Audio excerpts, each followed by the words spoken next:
جھڑتے ہیں۔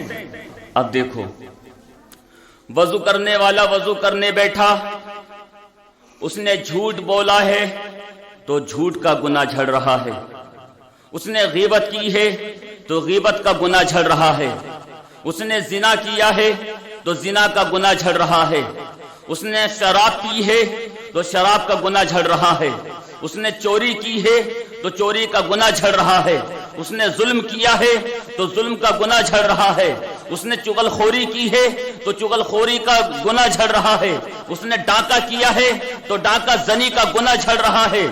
گناہوں کی گندگی وضو کے ذریعے جھڑ رہی ہوتی ہے، اور یہ مشاہدہ کرنے والوں نے دیکھا بھی۔ اب ہم بتائیں، جس طرح سے وضو کا پانی ہمارے جسم کے ظاہری اعضاء کو دھوتا ہے، ہمارے ہاتھوں کا جو میل ہوتا ہے، ہم جب وضو کرتے ہیں ہاتھوں کا میل ہوتا ہے، ہاتھوں کا میل صاف ہوتا ہے۔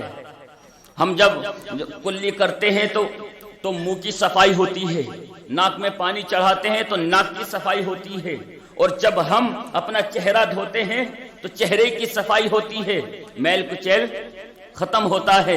سر کا مسح کرتے ہیں تو سر کے مسح کے ذریعے سر کی صفائی ہوتی ہے، ہاتھوں کی صفائی ہوتی ہے، پاؤں کی صفائی ہوتی ہے۔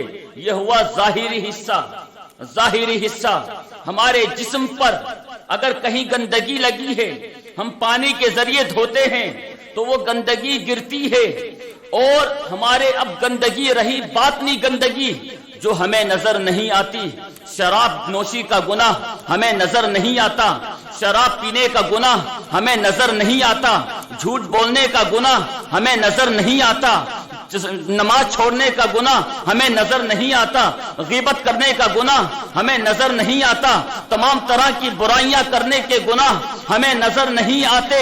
مگر جب ہم وضو کرتے ہیں تو ان گناہوں کی گندگی جھڑ رہی ہوتی ہے۔ بالکل اسی طرح جس طرح ہمارے ظاہری جسم سے میل کچیل صاف ہو رہا ہوتا ہے، بالکل اسی طرح گناہوں کی گندگی بھی صاف ہو رہی ہوتی ہے۔ گناہوں کی گندگی بھی کیا ہے؟ صاف ہو رہی ہوتی ہے۔ اب دیکھیں، ہم بتائیں، ایک چیز تو ہوتی ہے جو دیکھنے میں آئی سمجھ میں، اور ایک چیز ہوتی ہے جو نظر نہ آئے۔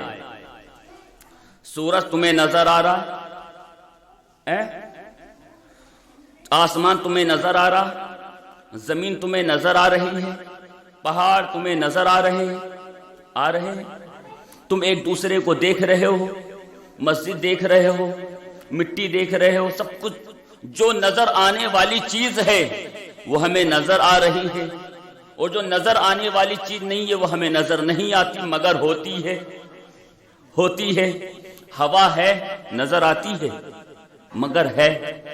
فرشتے ہیں، نظر آتے ہیں، جنات نظر آتے ہیں مگر ہیں۔ جنت دیکھیے مگر ہے، جہنم دیکھیے مگر ہے۔ اللہ کی نوری مخلوق جس کو اندیکھی مخلوق کہا جاتا ہے، اللہ کی کچھ ایسی مخلوق ہے جو ہمیں نظر آتی ہے، اور کچھ ایسی مخلوق ہے جو ہمیں نظر نہیں آتی۔ اب جو چیز نظر نہ آئے مطلب یہ نہیں کہ وہ ہے نہیں، یہ فرق ہے کہ ہمیں نظر نہیں آتی مگر موجود ہے۔ جس طرح سے ہمیں ہوا نظر نہیں آتی، جب لگتی ہے ہمیں تو احساس ہوتا ہے ہوا نظر تو نہیں آ رہی ہے مگر ہے۔ فرشتے نظر نہیں آتے مگر ہیں، جنات نظر نہیں آتے مگر ہیں، ہمیں جنت نظر نہیں آ رہی ہے مگر ہے، جہنم نظر نہیں آ رہی ہے مگر ہے، عرش و کرسی نظر نہیں آ رہے ہیں مگر ہیں، زمین کے نیچے کیا ہے مگر ہمیں نظر نہیں آ رہا ہے۔ تو نظر نہ آنے کا مطلب یہ نہیں ہوتا کہ وہ چیز ہے نہیں، اللہ ہمیں دکھ نہیں رہا ہے مگر ہے، خدا موجود ہے ہے ہمیں دکھ نہیں رہا، تو جو چیز نظر نہ آئے یہ ضروری نہیں کہ وہ ہے نہیں، بلکہ ہمیں نظر نہیں آ رہی ہے وہ چیز موجود ہے۔ اسی طرح جو ہم گناہ کرتے ہیں ان گناہوں کی گندگی ہمیں نظر نہیں آتی ہے مگر ہے، گناہ کی گندگی ہمیں نظر نہیں آ رہی مگر ہے، جھوٹ کی گندگی ہمیں نظر نہیں آ رہی مگر ہے، غیبت کی گندگی ہمیں نظر نہیں آ رہی مگر ہے، جھوٹ کا ظلم ہمیں نظر نہیں آ رہا مگر ہے، گناہوں کی گندگی، شراب نوشی کی گناہ اور جو ہے چوری ڈاکہ زنی وغیرہ کے گناہ نظر نہیں آ رہے مگر ان کی گندگی ہے۔ جب بندہ مومن وضو کرتا ہے، غسل کرتا ہے، تو وضو کے ذریعے، غسل کے ذریعے اس کے گناہوں کی گندگی کا صفایا ہو رہا ہوتا ہے۔ اب ہم تمہیں اور تھوڑا اور واضح کر دیں تاکہ بات پھسل نہ جائے۔ میں جو چیز بتائیے، گناہ ہمیں نظر آتے ہیں؟ بتاؤ، نہیں آتے نا؟ اب ہم تمہیں ایک مثال دے کے سمجھاتے ہیں۔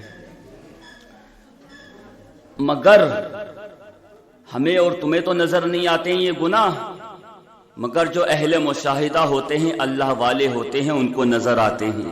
بولو سبحان اللہ۔ یہ گناہ ہمیں اور تمہیں نظر نہیں آتے نا، مگر اللہ والوں کو نظر آتے ہیں۔ اب سنیں،